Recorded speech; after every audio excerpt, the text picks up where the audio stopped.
Adèle Exarchopoulos interprète une anarchiste, Judith Lorillard.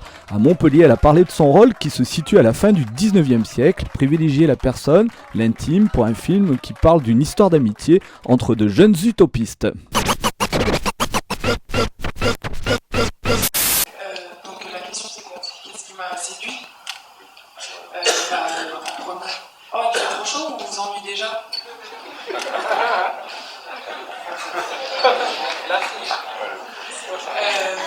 Non, c'est déjà le scénario. Non, le scénario, c'est l'esprit de cette famille, en fait, et de voir à quel point ils vivent tous ensemble, ils essayent chacun de se raccrocher l'un à l'autre. Pourquoi chacun tombe dans cette idéologie-là, et jusqu'où ils sont prêts à aller. Et la pudeur et la poésie qu'Elie a mis là-dedans, en fait, et puis la solitude des personnages aussi. Pourtant, ils vivent ensemble, ils sont en troupe, et puis forcément, le casting. J'avais une question pour Adèle. Je voulais savoir comment tu as travaillé ton rôle. Parce que jusqu'à présent, tu as vu dans des rôles très contemporains avec Qui vive la vie d'Adèle.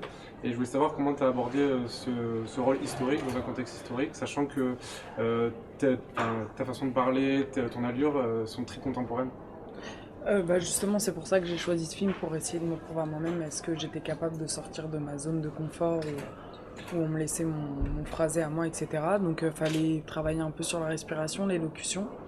Même s'il y a une forme de modernité dans notre phrasé et qu'on n'a pas essayé de coller mot pour mot, parce que c'est un film tellement générationnel et de bande, qu'en même temps, si on était allé dans quelque chose de trop poussé au niveau du langage, je pense que... Enfin, moi, j'y crois rarement, donc on a essayé de trouver un équilibre. Après, tu te nourris de la documentation, de la lecture, de la littérature de l'époque, le contexte historique, politique. Et puis les costumes, pour le coup, ça m'a vraiment aidé.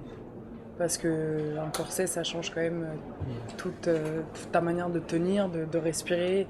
Et ton caractère, je pense que ça souligne des points de ton caractère. En tout cas, moi, l'impatience ou la nervosité, etc., ça t'amène une tenue Donc c'est plein de choses différentes qui m'ont aidé. Et puis après, sur le moment du plateau, c'est vraiment les gens avec qui tu joues qui font quel acteur tu es. Enfin, en tout cas pour moi.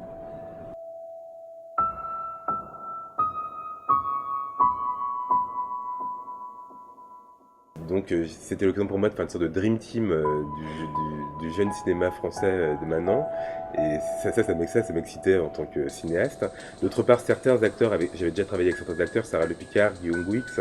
C'est une sorte de famille. Guillaume Gouix est très copain avec Swan Arlo, donc j'ai rencontré Swan Arlo par la directrice du casting, mais aussi par Guillaume. La directrice du casting avait travaillé avec Adèle Exarchopoulos, donc elle m'avait présenté Adèle. Tahar aussi. Donc j'ai constitué cette bande qui était assez juste, des gens qui se croisent aussi dans les cafés, dans les rues, et qui a un sentiment de génération. Karim aussi. Non, c'était important pour moi cette bande, et puis un côté théâtral. Et la bande que je filme, même ces anarchistes-là, il y a un côté un peu jeunes acteurs foutus d'un collectif dans un appart, enfermés dans un appart.